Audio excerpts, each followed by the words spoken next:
Stop!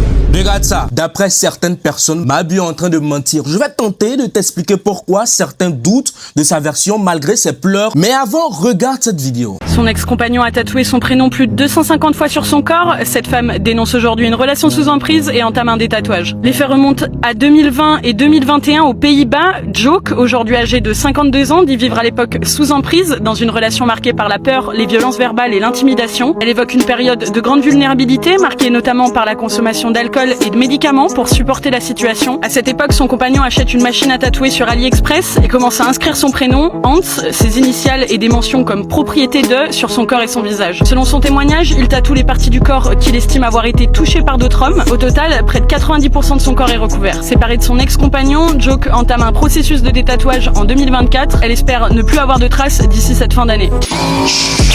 Ça va tellement bien se passer.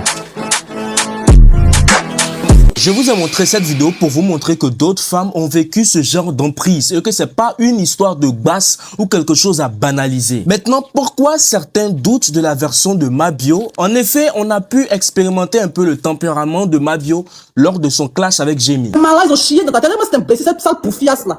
Regarde cette sale ta mère là, enfant de chien. Sale bouffiasse. Juste ta camarade.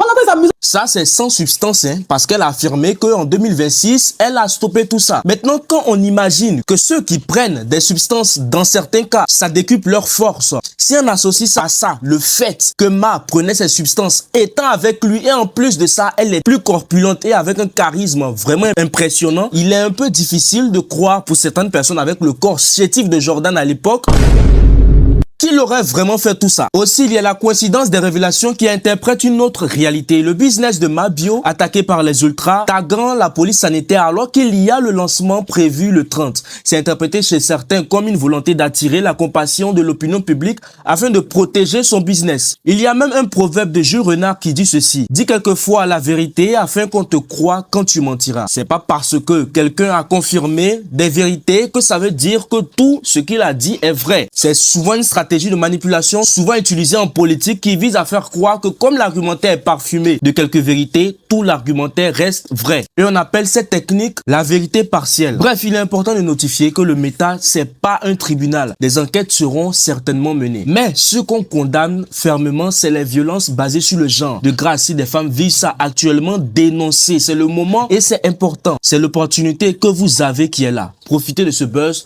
pour changer de situation.